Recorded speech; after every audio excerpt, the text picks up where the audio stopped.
نحمده ونصلي على رسوله الكريم. أما بعد فقد قال النبي صلى الله عليه وسلم: طلب العلم فريضة على كل مسلم، أو كما قال عليه الصلاة والسلام. میرے محترم بھائیوں، دوستوں اور بزرگوں،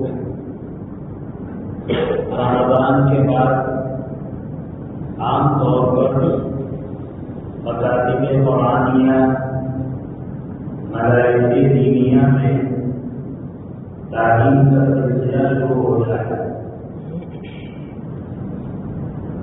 مکاتب قرآنیہ واقعاً ہم تعالیٰ شانہ کی بہت بڑی نعمت ہے. اسی سے متعلق چند باتیں آپ سے کریے. سب سے پہلے تمہید کے طور پر یہ آپ سے کرنا ہے، حق تعالیٰ شانہ کا دنیا میں یہ نظام ہے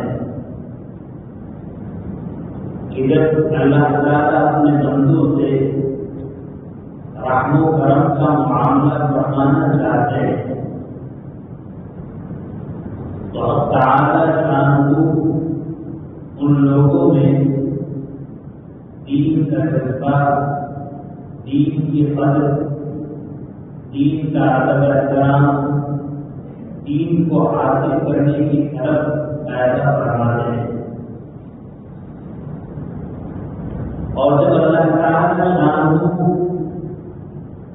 اپنے بندوں سے ناراض ہوتے ہیں تو یہ چیزیں انسانوں سے ختم ہو جاتی ہیں. انسان کی طبیعت ایسی بنتی ہے کہ دین کی بات سننے کو دل گوارا نہیں کرتا. دین کی بات کا ادب احترام دل میں نہیں ہوتا. دین کی بات کی ضرورت اور احتیاط اپنے اندر آدمی محسوس نہیں کرتا اور دین کی باتوں کی طرف نہیں چلتا. پہلی شکر ہوتی ہے تو اللہ کی طرف سے آدمی کو نوازا جاتا ہے، اور دوسری شکر ہوتی ہے تو آدمی اللہ کی رحمت سے دور ہو جاتا ہے. حضرت امام ترقی رحمۃ اللہ علیہ فرماتے ہیں کہ جو رمضان میں اللہ کی معرفت حاصل کرے، اللہ کے حقوق کو پہچان کر ادا کرے، اور رمضان کے بعد اللہ کی معرفت کو بھلا کرے، اللہ کے حقوق کو ضائع کر لے، اس سے زیادہ بدترین موت کوئی نہیں ہو سکتی. ہمیں اپنا حساب کرنا چاہیے، کہیں ہمارے اندر یہ بیماری تو نہیں ہے کہ رمضان کے بعد اللہ تعالیٰ کی معرفت ہم سے ختم تو نہیں ہو گئی ہے. رمضان کے بعد بہت تیزی سے ہم دین سے دوری کی طرف تو نہیں جا رہے ہیں. اگر کم سے کم اس چیز کا احساس ہے کہ واقعی یہ چیزیں ہو رہی ہیں تو امید ہے کہ ہم تعالیٰ کی طرف سے ہدایت ہے. لیکن جس قوم میں احساس ختم ہو جاتا ہے، نفع اور نقصان کی طریق ختم ہو جاتی ہے، حق و باطل کا فرق مل جاتا ہے، تو انجام کے اعتبار سے اس قوم کے لیے عذاب الہی کی شکلیں وجود میں آتی ہیں. اس کے بعد کیا عمل کرنا ہے کہ اللہ تعالیٰ کی جتنی بھی نعمت ہے وہ نعمتیں چاہے عام ہو چاہے خاص، انسان اس کی قدر کرتا ہے، نعمت کو نعمت سمجھتا ہے، نعمت کے ملنے پر شکر گزاری کرتا ہے. تو حق تعالیٰ کی طرف سے وہ نعمت میں اضافہ ہوتا ہے، برکات ہوتی ہے، رحمتیں ہوتی ہے، اس نعمتوں سے فائدہ اٹھانا آسان ہو جاتا ہے اور آدمی آسانی کے ساتھ بہت زیادہ فائدہ اٹھاتا ہے۔ اور جب آدمی اللہ کی نعمت کو نعمت نہیں سمجھتا، نعمت کا شکریہ ادا نہیں کرتا، اللہ تعالیٰ اس نعمت کو اٹھا لیتے ہیں، اس نعمت کی برکات کو ختم فرما دیتے ہیں، اس نعمت کے فوائد کو ختم فرما دیتے ہیں۔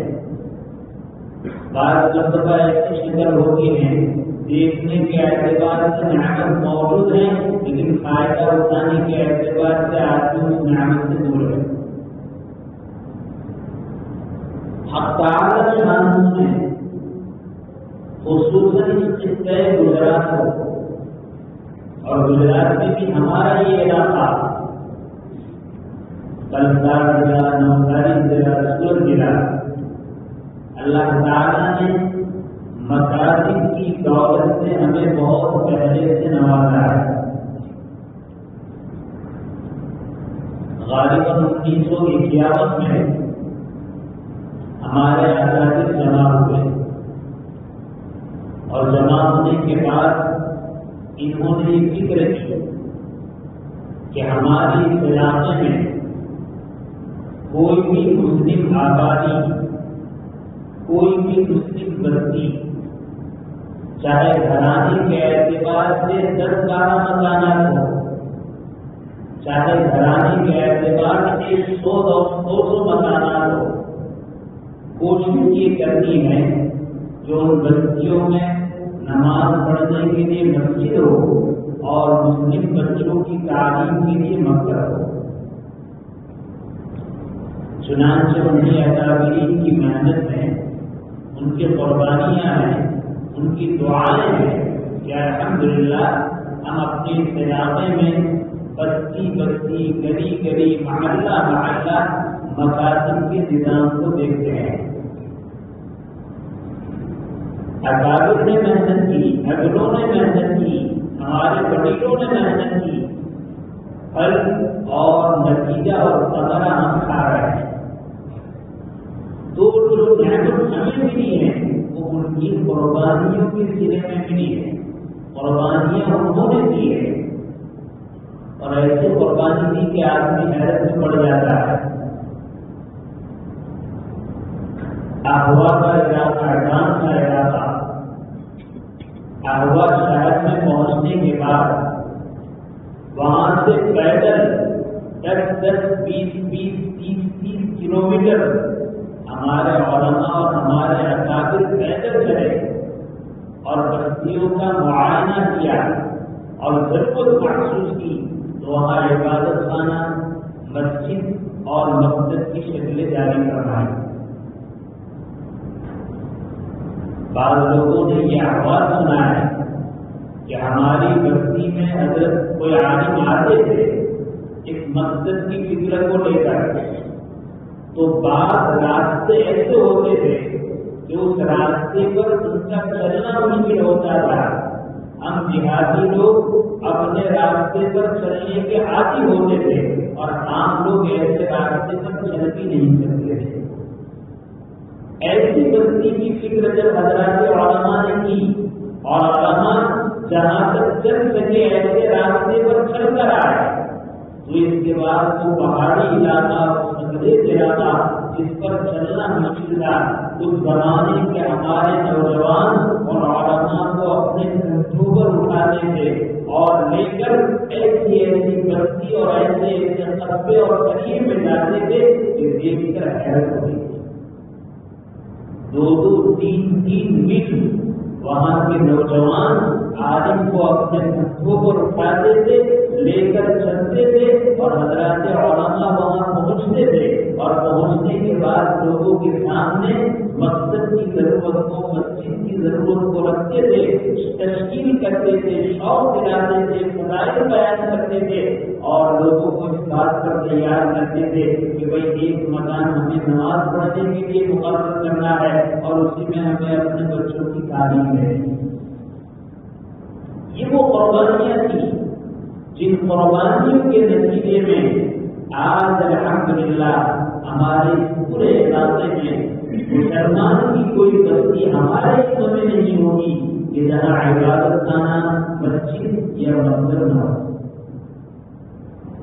اور اسی کی برکتیں ہیں کہ الحمدللہ ان مکاتب قرآنیہ سے پڑھنے والے ہمارے عام مسلمان وہ نماز، روزہ اور اسی طریقے سے غسل اور اسی طریقے سے وضو، ان سب کی ضروریات کو جانتے ہیں، فرائض کو جانتے ہیں۔ ورنہ جن علاقوں میں مساجد نہیں تھے اور آج بھی جن علاقوں میں مساجد نہیں ہیں، دنیا میں ایسے خطے آج بھی موجود ہیں کہ وہاں 15 سے لے کر 70 سال کے بڑھے ہیں لیکن 5 کلمے اپنی زبان سے نہیں پڑھ سکتے، 5 کلمے ان کو یاد نہیں ہے، نماز میں پڑھی جانے والی دعائیں ان کو یاد نہیں ہے، ثنا، تشہد، درود شریف، اس کے بعد پڑھی جانے والی دعا اور دعائے قنوت ان کو یاد نہیں ہے۔ بلکہ کئی نوجوان ایسے ہیں کہ غسل جب فرض ہوتا ہے تو فرض غسل کس طرح ادا کیا جاتا ہے اس کا طریقہ معلوم نہیں ہے۔ الحمدللہ یہ ہمارے مکاتب قرآنیہ کی برکت ہے کہ اس مکاتب کی وجہ سے ہم نے وہ علم حاصل کیا ہے جس کی وجہ سے ایک مسلمان کے لیے جو چیزیں ضروری ہیں وہ ضرورت اس کو حاصل ہو جاتی ہے۔ لیکن میرے بھائی صرف وہ دور لوٹ رہا ہے، مکاتب اپنی شکل میں موجود ہے، اللہ کی نعمت کی شکل میں موجود ہے، لیکن نعمت سے جو فائدہ اٹھانا چاہیے، جو دین سیکھنا چاہیے، آج ہمارے نونہاد اس نعمت سے جتنا فائدہ اٹھانا چاہیے نہیں اٹھا پا رہے ہیں۔ میرے عزیز بھائیوں، بہت اچھی طرح سمجھنے کی بات ہے، مکاتب قرآنیہ کا مقصد اپنے بچے کو صرف قرآن کریم پڑھنا سکھا دینا، تعلیم اسلام کے رسائل پڑھنا سیکھ جائے، تقوی، احکام القواعد، قارئان بھکتی اور اسی طریقے سے دینی رسائل، تعلیم اسلام، دینی تعلیم، اللہ کے رسول حضرت ابوبکر، حضرت عمر، حضرت عثمان، حضرت علی، یہ رسالے پڑھے ہمارے مکاتب قرآنیہ کا قدر یہ مقصد نہیں ہے۔ اور دنیا میں جتنے بھی مکاتب ہیں، جتنے بھی مدارس ہیں، واقعی کسی بھی مقصد اور مسئلے کا یہ مقصد ہی نہیں ہے کہ وہ صرف دیکھ کر پڑھنا سیکھ لے۔ سابق مفتی اعظم پاکستان حضرت مولانا مفتی محمد ربیع عثمانی صاحب نور اللہ مرحبا بہت کام کی بات فرماتے ہیں، اللہ کرے ہم سب کی سمجھ میں آئے۔ وہ فرماتے تھے کہ اس وقت ہمارے مکاتب قرآنیہ میں دین پڑھانے کی ضرورت نہیں ہے، دین سکھانے کی ضرورت ہے۔ پڑھنا اور چیز ہے، سیکھنا اور چیز ہے۔ ایک آدمی اخبار پڑھتا ہے، پیپر پڑھتا ہے، ایک آدمی کوئی کتاب پڑھتا ہے، تو پڑھنے کی وجہ سے یہ ضروری نہیں کہ جو چیز پڑھ رہا ہے اس پر وہ عمل بھی کرے۔ پیپر پڑھنے والا، اخبار پڑھنے والا اخبار کی باتوں پر عمل کرنے کے لیے نہیں پڑھتا ہے، آج تک تو وہ جانتا ہے کہ اس میں سچ کم ہوتا ہے، جھوٹ زیادہ ہوتا ہے، بکواس زیادہ ہوتی ہے، جانتا ہے لیکن پڑھتا ہے۔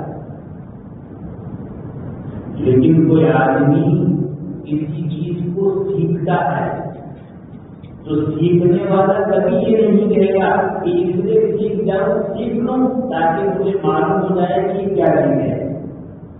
ہر سیکھنے والا سیکھتے ہوئے یہ کہتا ہے کہ میں اس کو اس لیے سیکھتا ہوں تاکہ اس کو اپنی زندگی میں عمل میں لا سکوں. آپ کسی چھوٹے بچے کو دیکھ رہے ہیں 10 سال میں کہ اس کے گھر کے بڑے اس کو سائیکل چلانا سکھا رہے ہیں. بچے سے پوچھے کیوں سائیکل سیکھ رہا ہے, باپ سے پوچھے کیوں سائیکل سکھا رہے ہیں. نہ بچہ کہے گا تاکہ مجھے چلانا آ جائے, نہ باپ کہے گا تاکہ اس کو چلانا آ جائے. نہیں کہے گا, بچہ یہ کہے گا میں اس لیے سیکھتا ہوں کہ سیکھنے کے بعد چلاؤں, چلانا آ جائے نہیں چلاؤں. باپ کہتا ہے کہ اسے سکھا رہا ہوں کہ سیکھنے کے بعد تو تم چلانے لگے. یہ فرق ہے پڑھنے اور سیکھنے میں کہ پڑھنے کے بعد عمل ضروری نہیں ہے اور سیکھنے کے بعد عمل ضروری ہے. آج ہم امت مسلمہ کا بہت بڑا طبقہ, چاہے باپ ہو چاہے ماں ہو چاہے بڑی قسم کے آدمی ہو, مقاصد قرآنیہ کے بارے میں ہماری سوچ اور فکر یہی ہے کہ ہمارا بچہ قرآن پڑھنے والا بن جائے, تاریخ اسلام پڑھنے والا بن جائے, کتابیں پڑھ لے, قرآن پڑھ لے. میرے بھائی یہ بہت بڑی غلط فہمی ہے, یہ بہت بڑا خطرناک چیز ہے. کبھی بھی ہمارے یہ تصور نہیں ہونا چاہیے کہ ہمارے بچے مقاصد قرآنیہ میں جا کر دین پڑھے.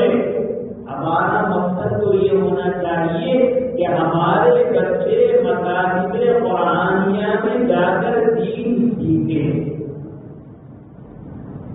اگر وہ پڑھے گا تو پڑھنے کے بعد پڑھی ہوئی چیز کو چھوڑ دے گا, اگر وہ سیکھے گا تو سیکھنے کے بعد اس کو عمل کرے گا.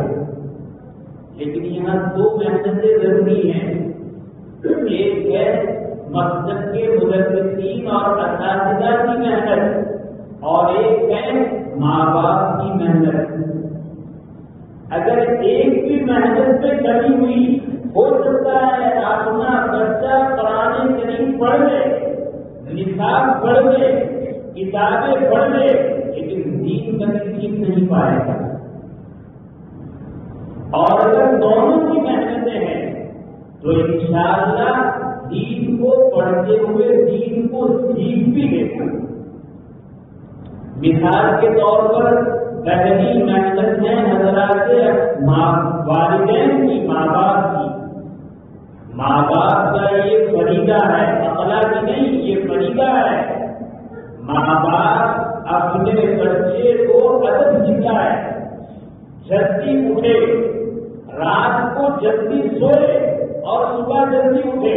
ان بچوں کو دین سکھلانے کے لیے جو ماں باپ رات کو دیر سے سوتے ہیں اور یہ سمجھتے ہیں کہ ہمارا بچہ مکتب میں دین پڑھ لے, کافی نہیں, بہت خطرے کی بات ہے.